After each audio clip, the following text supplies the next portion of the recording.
Welcome to our class. We will continue with the scope plane, element number 2. We have talked about the strategy, where we set our goal as objectives, identify the users. Here we are at the scope, where we look at the content, the functionality, and what other types of requirements we will need. So we looked at there being two components of the scope page. In the first video, we looked at the content requirements, meaning the product as a source of information. Now we're going to look at the second component, the functional specifications, the product functionality, such as a software application. All right, so the functional specifications, a blueprint for how you want a project or application to look and work.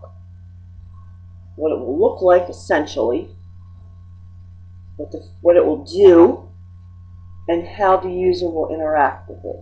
If you have any background in software development, you will be familiar with this concept of flowcharts,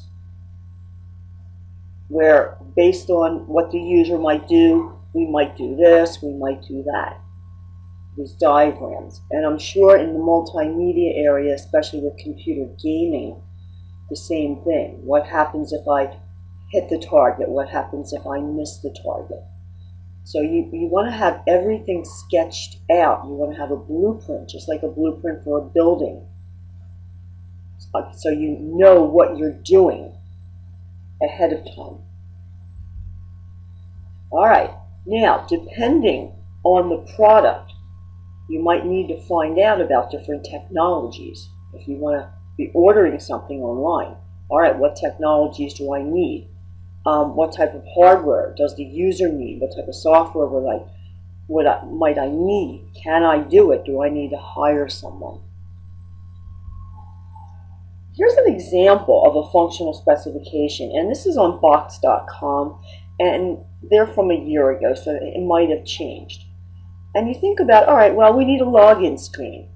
But you just can't say that. You need, all right, a login screen. Okay, essentially, how's it going to look? Not that you have to know what it looks like, but you know that, all right, I'm going to have a button on the left that says login, then I'm going to have a button that says sign up. All right, if I click the sign up button, then it's going to take me to all these different things. If I click the login button, what's going to happen? Oh, all right, well, in this case, I get this little screen over here, and I'm going to have a box for the user and a password. I'm going to need a box for this, and I'm going to need a button. All right, now I might need some more verbiage. All right, so you need to have an idea. All right, you just can't start sketching it out at the HTML phase, at the design phase. You need to have a blueprint on what you want to be happening ahead of time, or it's going to be left up to the whim of the developer, and they're not going to know what you want, and you're going to have a problem. It's not going to be what you want.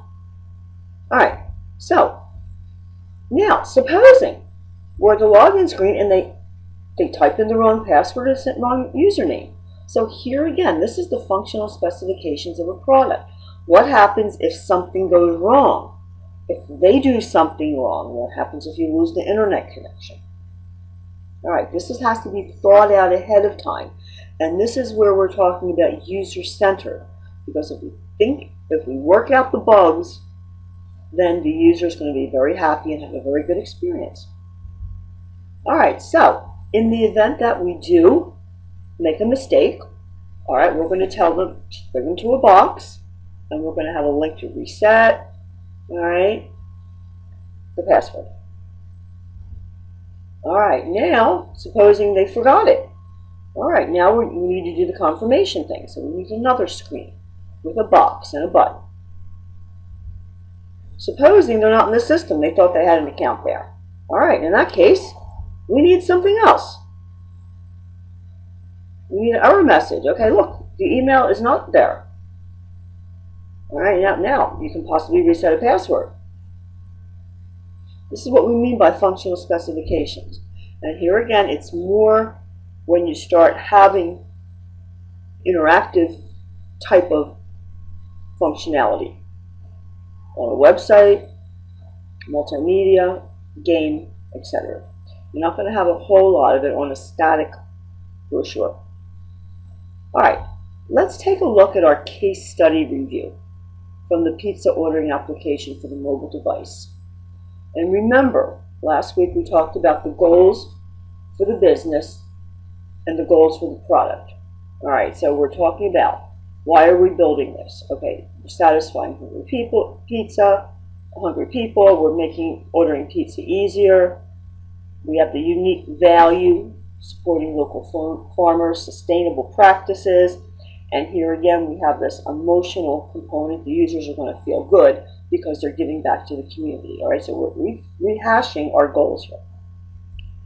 All right, now, okay, so these are the goals. They're abstractions.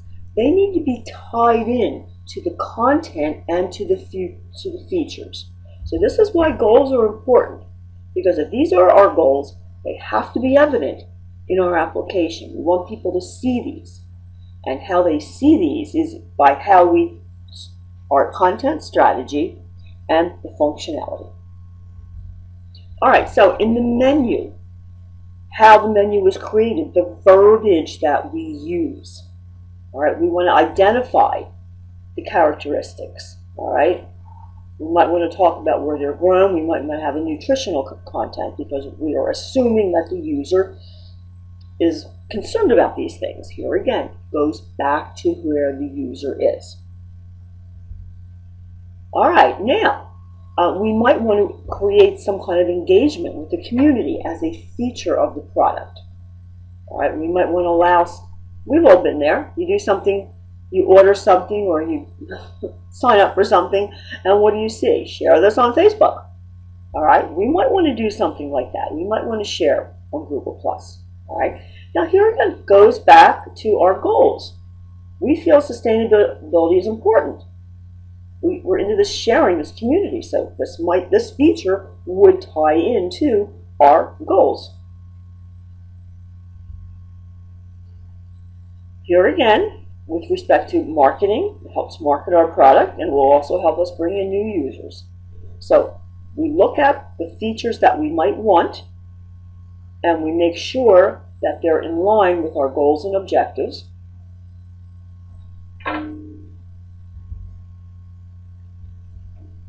And you remember, we're building products for people,